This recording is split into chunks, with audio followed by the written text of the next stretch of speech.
बहुत बहुत स्वागत है आप सभी का। नमस्कार, सुप्रभात। मैं हूं प्रीति सिंह। आप देख रहे हैं सुबह 9 बजे। आइए शुरुआत करते हैं हेडलाइंस के साथ। जरा महाराष्ट्र के रत्नागिरी में भारी बारिश के बाद बांध टूटने से 7 गांवों में बाढ़ जैसे हालात।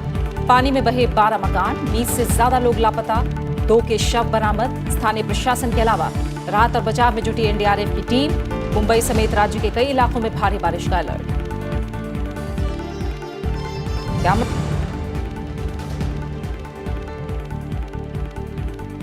चुनाव सुधार की आवश्यकता पर राज्यसभा में अल्पकालिक चर्चा आज। डेरेक ओब्रायन, आनंद शर्मा समेत विभिन्न दलों के सांसद रखेंगे विचार और सुझाव। केंद्रीय शैक्षणिक संस्था शिक्षकों के काडर में आरक्षण विधेयक पर भी ऊपरी सदन में होगी आगे की चर्चा।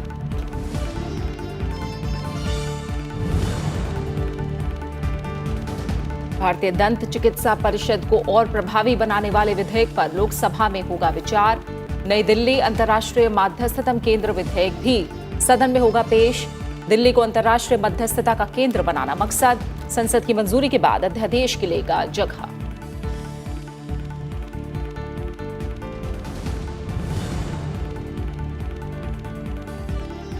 केंद्र का जल संचयन से जुड़ी 10 लाख परियोजनाओं को मनरेगा के तहत पूरा करने का लक्ष्य। केंद्रीय ग्रामीण विकास मंत्रालय ने तय किया 100 दिन का एजेंडा। जल शक्ति अभियान के तहत गंभीर जल संकट से जूझ रहे ब्लॉकों में 2.5 लाख परियोजनाओं का होगा निर्माण।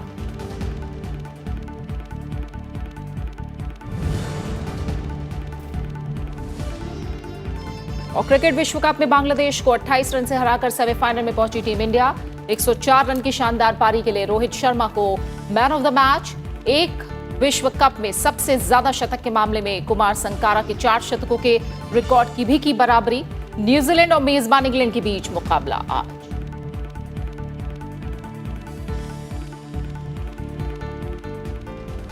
और बुलेटिन की शुरुआत करेंगे महाराष्ट्र में भारी बारिश के चलते बिगड़ते हालात की खबर के साथ। लगातार बारिश की वजह से राज्य के रत्नागिरी में तवरी डैम टूट गया है। इस वजह से डैम के पास जो बसे हुए करीब 7 गांव हैं वहां पर बाढ़ आ गई है। और अचानक हुए इस हादसे में गांव के करीब 24 लोग लापता बताए जा रहे हैं। स्थानीय प्रशासन ने अब तक 2 शव बरामद कर लिए हैं। देर रात डैम टूटने के चलते आसपास के इलाकों में अचानक बाढ़ आ गई और डैम के पास बने करीब 1 दर्जन घर पूरी तरह बह गए हैं। स्थानीय प्रशासन, पुलिस और वॉलंटियर्स के अलावा एनडीआरएफ की टीम को भी बचाव और राहत कार्य में लगी हुई है। मरने वालों की संख्या और बढ़ सकती है। तिवरे डैम में बारिश के चलते पहले ही जलस्तर बहुत बढ़ गया था, जिसके बाद ये हादसा हुआ।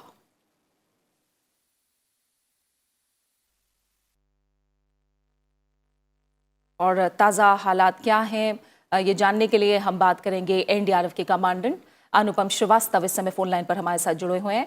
अनुपम जी, बहुत बहुत शुक्रिया राज्यसभा टीवी के साथ जुड़ने के लिए। तवरे डैम टूटने के बाद रत्नागिरी में हालात फिलहाल कितने गंभीर हैं और क्या किया जा रहा है राहत और बचाव के लिए?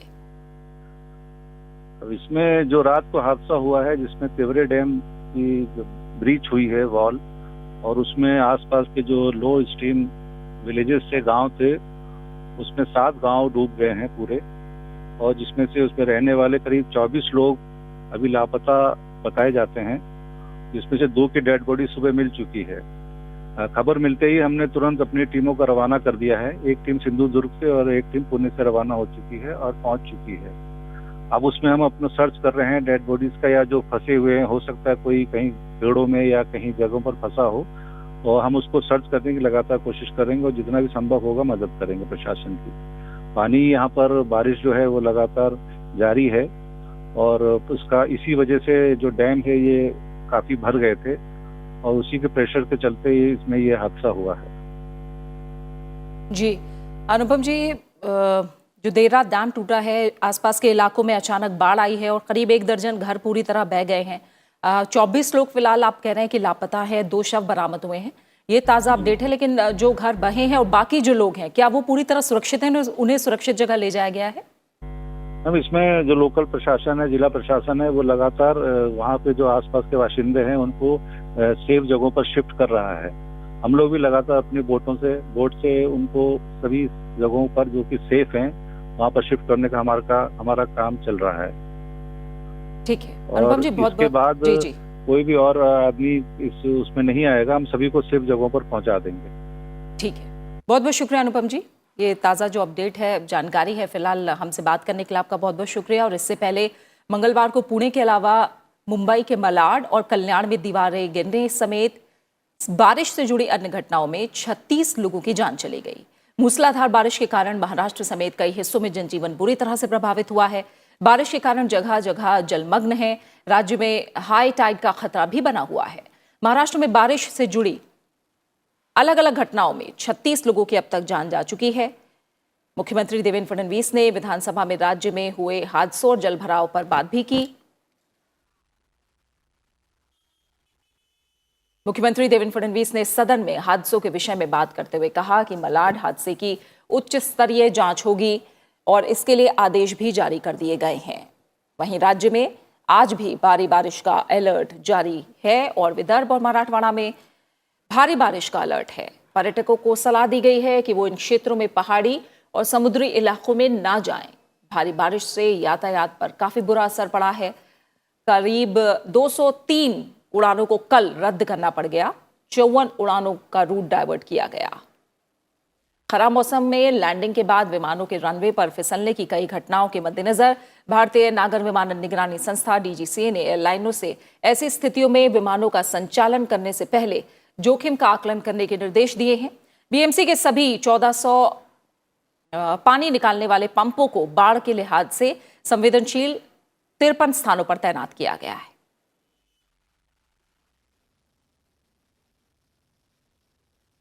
और अब बात करेंगे संसद के दोनों सदनों में आज के कामकाज की।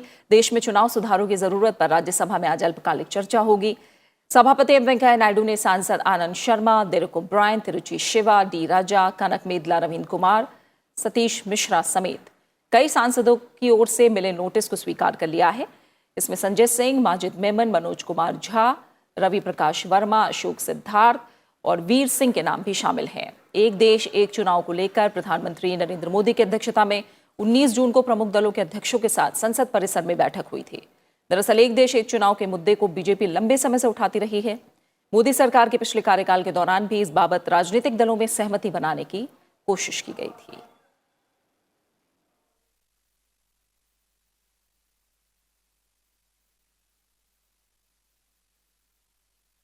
वहीं केंद्रीय शैक्षणिक संस्था शिक्षकों के काडर में आरक्षण विधेयक पर भी आज ऊपरी सदन में आगे की चर्चा होगी। इस विधेयक पर राज्यसभा में कल चर्चा की शुरुआत हुई थी।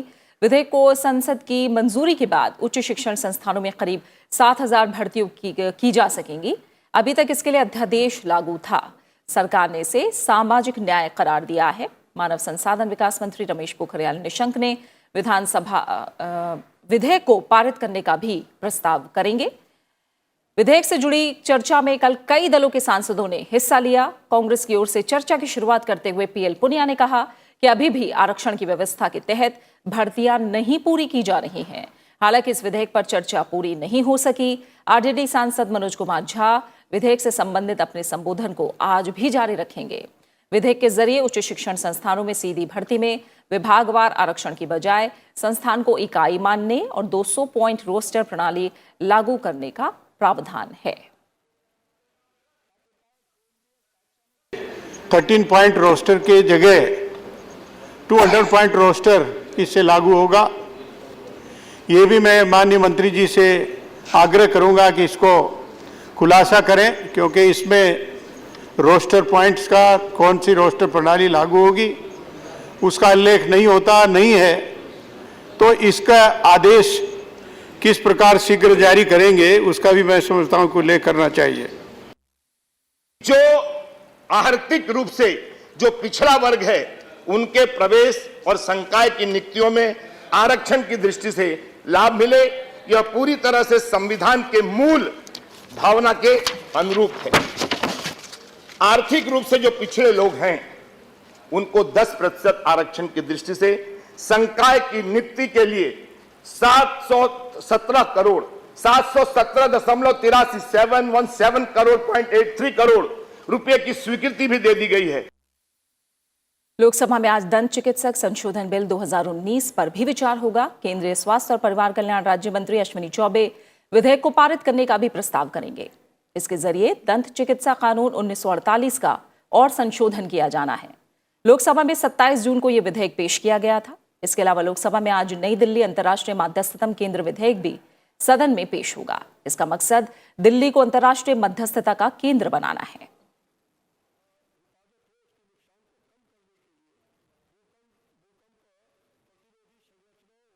और फिलहाल हम सीधा रुख करेंगे, हमारी संवाददाता कृति मिश्रा आज की कार्रवाई के बारे में ज्यादा जानकारी के साथ मौजूद हैं।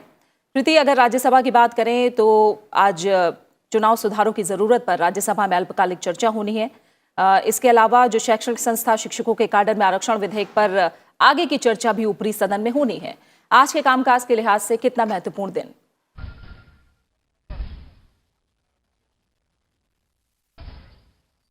जी हाँ प्रीति, आज बेहद महत्वपूर्ण शॉर्ट ड्यूरेशन डिस्कशन है राज्यसभा पर।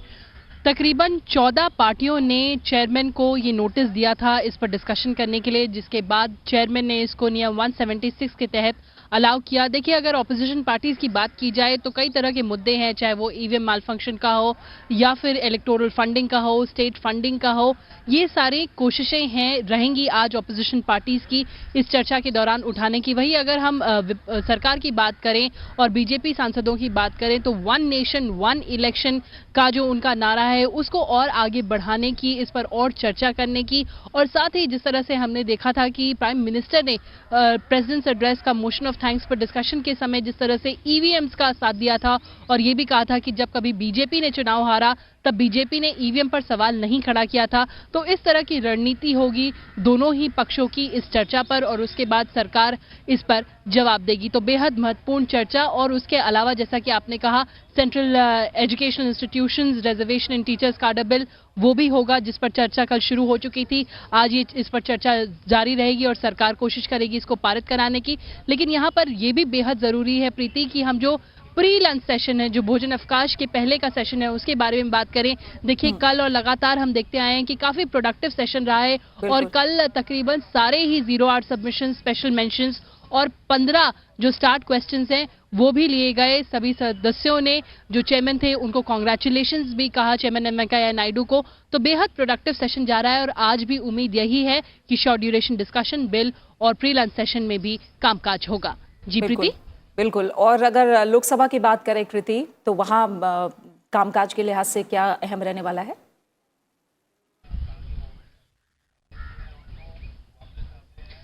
जी प्रीति, अगर हम लोकसभा की बात करें तो 2 महत्वपूर्ण बिल हैं, चाहे वो डेंटिस्ट अमेंडमेंट बिल हो या new Delhi international arbitration centre bill हो।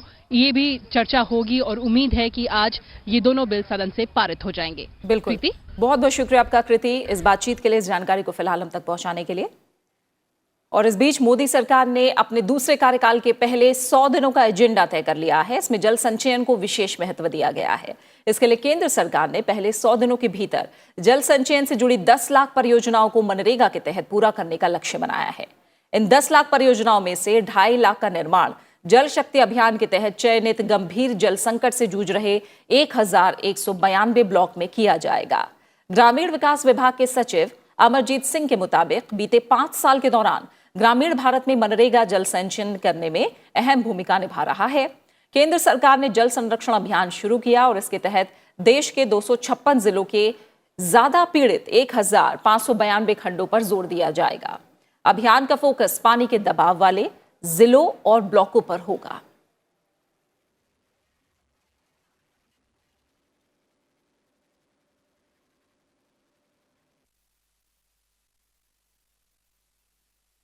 प्रधानमंत्री नरेंद्र मोदी ने कल 2017 बैच के उन आईएएस अधिकारियों को संबोधित किया जिन्हें हाल ही में भारत सरकार में सहायक सचिव के पदों पर नियुक्त किया गया है।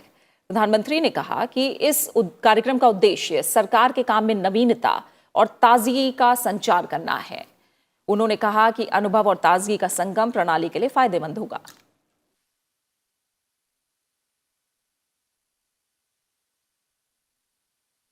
प्रधानमंत्री ने आईएएस अधिकारियों से कहा कि उन्हें जो काम दिया गया है उसे नए तरीके से और नागरिकों को ध्यान में रखते हुए पूरा करना चाहिए। प्रधानमंत्री नरेंद्र मोदी ने अधिकारियों को समस्याओं का हल करने के लिए एक नई दृष्टि, नए विचार और नया दृष्टिकोण अपनाने के लिए प्रोत्साहित किया।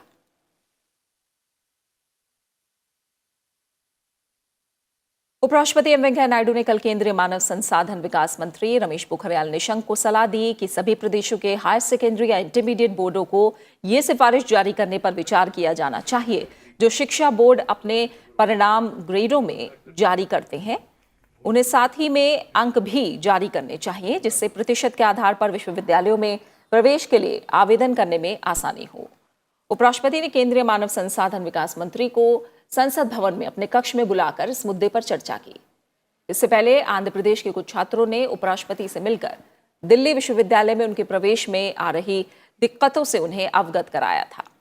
आंध्र प्रदेश के इंटरमीडिएट बोर्ड ने 2017-18 से प्रथम वर्ष के लिए ग्रेडिंग प्रणाली लागू की थी जो 18-19 के द्वितीय वर्ष के लिए भी लागू रहेगी। ग्रेडिंग प्रणाली के तहत छात्रों को हर विषय में ग्रेड दिए जाते हैं जबकि दिल्ली विश्वविद्यालय में प्रवेश अंकों के प्रतिशत के आधार पर मिलता है। इसलिए इन छात्रों ने यह मुद्दा उपराष्ट्रपति के समक्ष उठाया।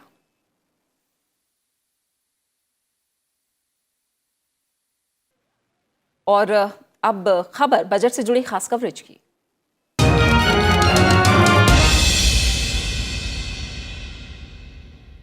पांच जुलाई को केंद्रीय वित्त मंत्री निर्मला सीतारमण संसद में जवाब बजट पेश करेंगी तो ये मोदी सरकार के दूसरे कार्यकाल का सबसे अहम बजट होगा। प्रमुख उद्योगपतियों और आम आदमियों समेत एमएसएमई और कपड़ा उद्योग से जुड़े कई लोगों की नजरें उस वक्त वित्त मंत्री पर ही टिकी होंगी। एमएसएमई के साथ साथ आवश्यक निवेश की मात्रा के जरिए बाजार में अधिक नौकरियां पैदा करने के लिए सरकार को इस आम बजट में इस सेक्टर के हितों को सुनिश्चित करना होगा।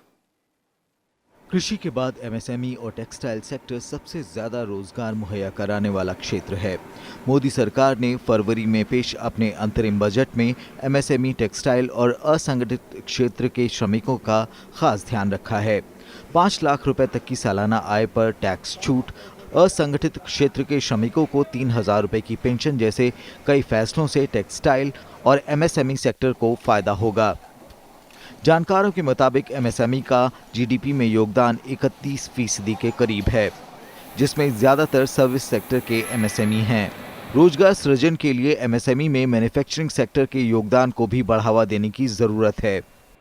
तो मैन्युफैक्चरिंग सेक्टर की एमएसएमईज का कंट्रीब्यूशन भी और इंक्रीज होना चाहिए क्योंकि एम्प्लॉयमेंट क्रिएट करने के लिए एमएसएमईज का जो योगदान है वो काफ़ी महत्वपूर्ण बन जाता है और ख़ासकर जो एमएसएमईज मैन्युफैक्चरिंग सेक्टर में है। तो मैन्युफैक्चरिंग सेक्टर की एमएसएमई की बहुत सारी समस्याएं हैं। पीछे के 3-4 वर्षों में काफ़ी काम हुआ है। सरकार ने बहुत तवज्जो दी है एमएसएमई सेक्टर के ऊपर। खासकर इसका डेफिनेशन रिवाइज करने के लिए सरकार ने बहुत काम किया है जो कि अभी इम्प्लीमेंट होना है। बजट में टेक्सटाइल सेक्टर पर अब सबकी निगाहें होंगी। टेक्सटाइल सेक्टर एक पारंपरिक सेक्टर है जो भारत की अर्थव्यवस्था की पहचान भी है। निर्यात में इसका योगदान 14% का है। मेक इन इंडिया के माध्यम से रोजगार पैदा करके और निर्यात को बढ़ावा देने के नजरिए से सरकार टेक्नोलॉजी अपग्रेडेशन फंड स्कीम को बढ़ावा दे रही है। अभी इस जंक्चर पे इस सेक्टर के लिए क्या महत्वपूर्ण बन जाता है क्योंकि एक तो ये सेक्टर की जो फर्म्स हैं बहुत ही स्कैटर्ड हैं, बहुत स्मॉल उद्योग हैं और दूसरा ये एमएसएमई सेक्टर में ज़्यादातर इसके जो बिजनेस फर्म्स हैं वो ऑपरेट करती हैं। तो इसके लिए जैसे मैंने बताया कि एक तो कंप्लाइंस कॉस्ट जो है, कंप्लाइंस कॉस्ट इनको काफ़ी ज़्यादा पड़ते हैं। जो कंपनीज एक्ट हैं जो बड़े उद्योगों के लिए बनाया गया है उसके लिए जो कंप्लाइंसेस हैं उनमें से इनको कुछ छूट होनी चाहिए। कई जानकारों का कहना है कि वैश्विक कारणों से नौकरियों में कुछ कमी तो हुई है। बजट में इन दोनों सेक्टरों के लिए महत्वपूर्ण घोषणा होती है तो इससे रोजगार के अवसर बढ़ेंगे क्योंकि एमएसएमई और textile man power intensive sector हैं।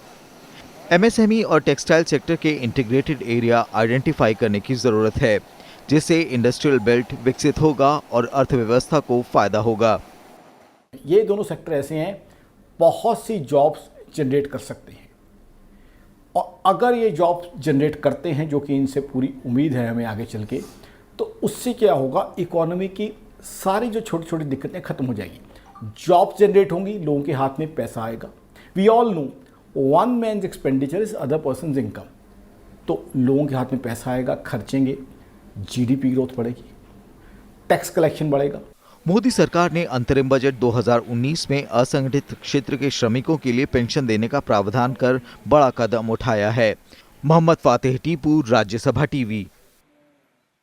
कैलाश मानसरोवर की यात्रा पर जाने वाले 40 यात्रियों के 7वें जत्थे को केंद्रीय संस्कृति और पर्यटन मंत्री प्रहलाद सिंह पटेल ने मुलाकात करके उनकी सुरक्षित यात्रा के लिए शुभकामनाएं दी। केंद्रीय संस्कृति मंत्री प्रहलाद पटेल ने मंगलवार को दिल्ली से कैलाश मानसरोवर यात्रियों के 7वें जत्थे को रवाना किया। उन्होंने कहा कि जब हम धार्मिक यात्रा करते हैं तो ये हमें सकारात्मक ऊर्जा से भर देता है।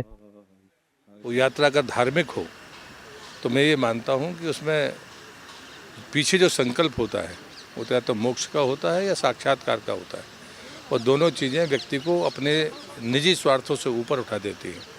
उसने इन यात्रियों का अभिनंदन करके मैं अपने आप को सौभाग्यशाली समझता हूँ कि देश का संस्कृति मंत्री होने के नाते मुझे अवसर मिला। यात्रा का आयोजन भारत तिब्बत सीमा पुलिस के सहयोग से किया जाता है। कुमाऊं मंडल विकास निगम, सिक्किम पर्यटन विकास निगम और उनसे जुड़े संगठन भारत में तीर्थयात्रियों के लिए सुविधाएं प्रदान करते हैं। कल इनका मेडिकल होगा, परसों इनको ITPBP में उसके रिजल्ट आएंगे और थर्ड डे इनको विदेश मंत्रालय में ब्रीफिंग के साथ नेक्स्ट डे अर्थात 6 तारीख को सुबह 6 बजे यहाँ से निकलना है।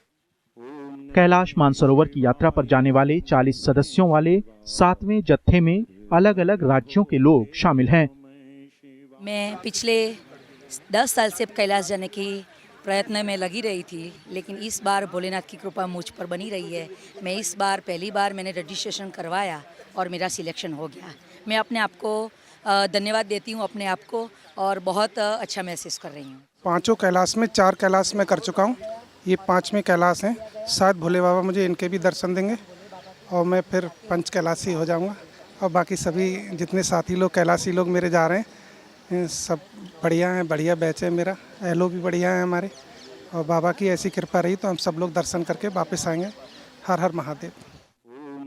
2019 की कैलाश मानसरोवर यात्रा के लिए तीर्थयात्रियों के पहले जत्थे को 11 जून को विदेश मंत्री एस जयशंकर ने हरी झंडी दिखाई थी। रामेश्वराय शिव रामेश्वराय। भरत सिंह दिवाकर, राज्यसभा टीवी। नमः शिवाय। वहीं भगवान जगन्नाथ की यात्रा के लिए सभी तैयारियां पूरी हो चुकी हैं। 4 जुलाई से यात्रा शुरू होकर 16 जुलाई को खत्म होगी।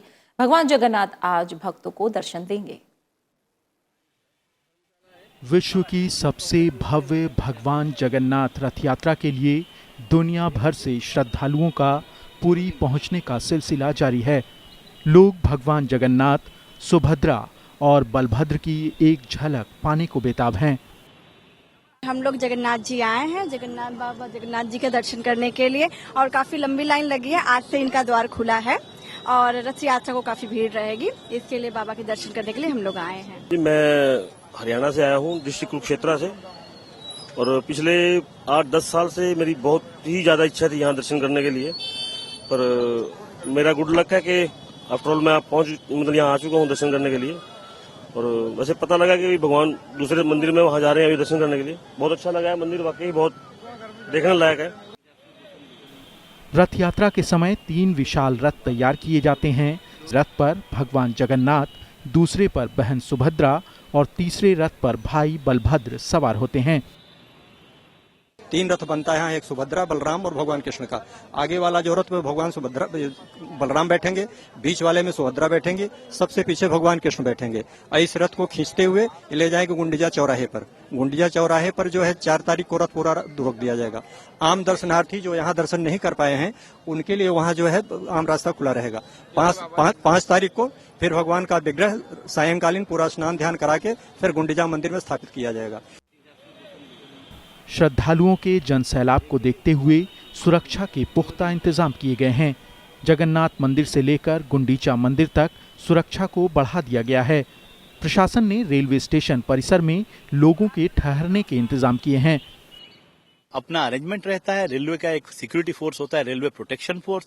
इसके बावजूद हमारा स्टेट पुलिस का भी गवर्नमेंट रेलवे पुलिस रहता है।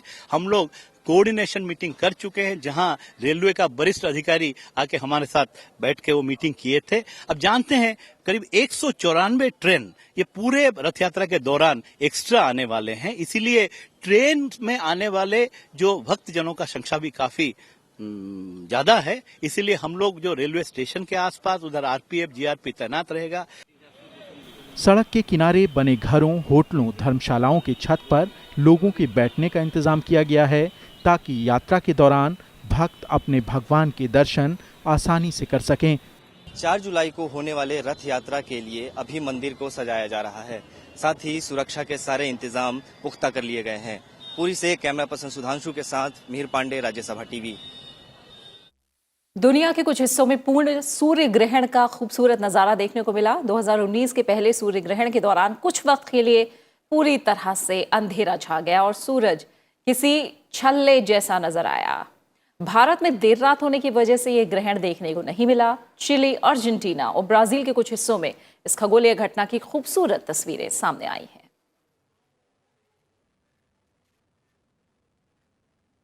और अब बात खेल की दुनिया के। आईसीसी विश्व कप में टीम इंडिया ने बांग्लादेश को 28 रन से हराकर सेमीफाइनल में जगह बना ली है। टीम इंडिया के सेमीफाइनल में पहुंचने के बाद देश भर में जश्न का माहौल है। क्रिकेट प्रेमियों ने जमकर आतिशबाजी की और लोग सड़कों पर झूमते नजर आए। हाथों में तिरंगा लिए हुए समर्थकों ने टीम इंडिया के समर्थन में नारेबाजी की। टीम इंडिया ने टॉस जीतकर पहले बल्लेबाजी करते हुए 50 ओवर में 9 विकेट पर 314 रन बनाए। जवाब में बांग्लादेश की पूरी टीम 281 रन पर ही ऑल आउट हो गई। रोहित शर्मा ने बांग्लादेश के खिलाफ शानदार प्रदर्शन जारी रखा। रोहित शर्मा ने इस विश्व कप में अपना चौथा शतक लगाया। रोहित ने विश्व कप के एक एडिशन में सबसे अधिक शतक जड़ने के मामले में कुमार संगकारा के रिकॉर्ड 4 शतकों की बराबरी कर ली है। रोहित शर्मा को उनकी पारी के लिए मैन ऑफ द मैच के पुरस्कार से भी नवाजा गया। केंद्रीय गृह मंत्री अमित शाह ने टीम इंडिया को बांग्लादेश पर जीत की बधाई दी।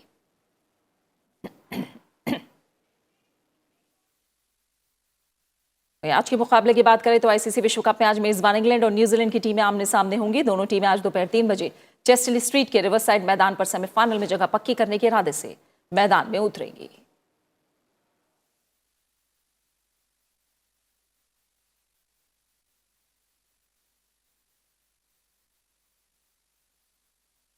बात फुटबॉल की करें तो अमेरिका ने फीफा महिला विश्व कप के फाइनल में जगह बना ली है। फ्रांस के लियोन शहर में हुए सेमीफाइनल मुकाबले में अमेरिका ने इंग्लैंड को 2-1 से शिकस्त दी। दूसरा सेमीफाइनल मुकाबला 4 जुलाई को स्वीडन और नीदरलैंड्स के बीच होगा।